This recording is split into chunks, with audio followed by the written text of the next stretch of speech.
May 1st, 2023, Marcus Giavanni here. A hashtag Kelly Brough, hashtag Kelly for Denver, hashtag Kelly for Mayor, April 30th, 2023 is when this was indexed. So when you think about the assets of everything that Kelly can do and all the things she's talked about, these are the identifiers to the conversation and who's behind them. Here's CBS, the first Denver mayoral candidate, the first Denver mayor woman, the first this, the first that. Never talking about the real issues.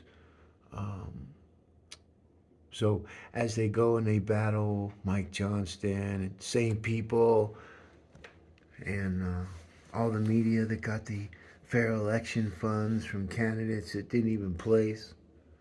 I didn't take the money. I didn't need to because I knew what was coming.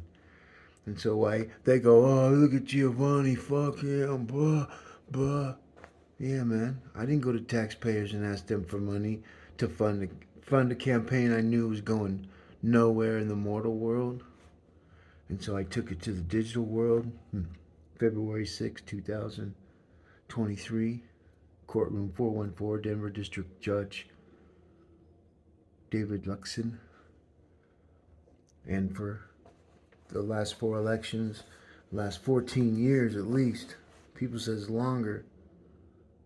I've been doing this, sometimes I forget now. I've been waiting for someone to concur. Someone tell us what happened to the Spear Amendment. What did Mayor Spear do so bad that a man that died in office gets disrespected by everybody in the city in regards to a city charter he passed that gave the authority and power to the citizens of Denver and not a party of Denver? And you can see that Mayor Hancock has been at the helm of this for 3 elections for mayor, 3 terms. That's 12 years. And the whole 12 years, nothing changed. From 2000 and when Mayor Webb was doing things. And then you got Pina now jumping on the Mike Johnston bandwagon, and you got to look at who Pina is. What these people, all they do is bloviate about the things they've done in the past, and millennials and Z generation, they don't really care about the fucking past. They only care about what the future's in store and what's going to be left over and what kind of obligations are the adults in their lives now are going to put them in harm's way like they did the schools.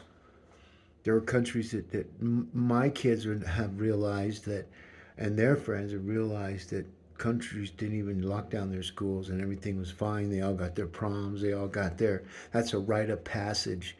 That prom, that king and queen, it's a rite of passage that were stripped from all these people that are supporting the group of people that stripped it from them.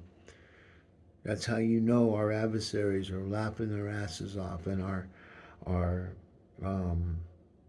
allies are teaming up now with our adversaries because they're looking at how divided we are and all the things that we've done to the president's office of the president of the United States and doing things to ex-presidents we never even would have thought about doing.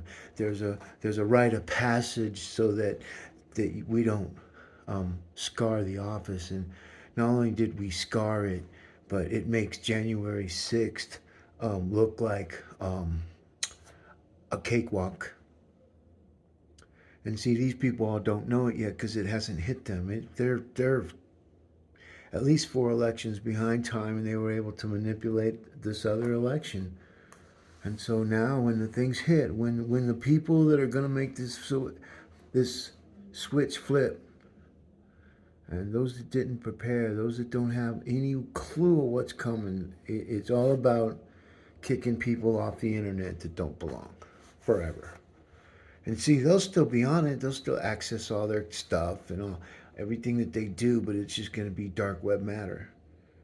And the people that are living in the IoT, they're not going to see racism. They're not going to see bigotry. They're not going to see any of this shit. They're not going to see bad news unless it warrants an alert by Google in regards to what you want to be notified and by what organization in regards to your news. And so you have to, like with Fox News, they fired Tucker Carlson and because he used vulgar language or something. I don't know. Might want to check into that.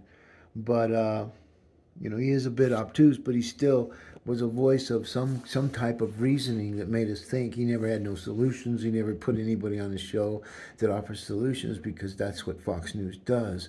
They want you to decide. As long as they keep getting their money from all their candidates and all their retail drug companies, and keep all the shit stirring and everybody against each other, and all in the name of fucking Brian Kilmeade and the Fox News channel, and all those women on Botox that don't understand that we can see their faces change. Just like, these are people like, who's that one? Brett Baer. That's a guy that don't like himself, man. He is not aging gracefully. He's aging like a little chimpanzee. To me, he's starting, because of his Botox and his injections. You look at some of these women, and what, Jane Fonda, I saw her, she kind of looked like one of them people in Planet of the Apes. So how far do we go to alter our appearance to make people think we're younger, when you need to grow old gracefully? That's how you know there's a God. That's just a rule of human nature. That we accept that we get old, we accept we're going to die, we accept all kinds of things. And most people now don't think about it because they don't want to think about it, because if they do, they'd realize that common sense tells you that things are fucked up bad.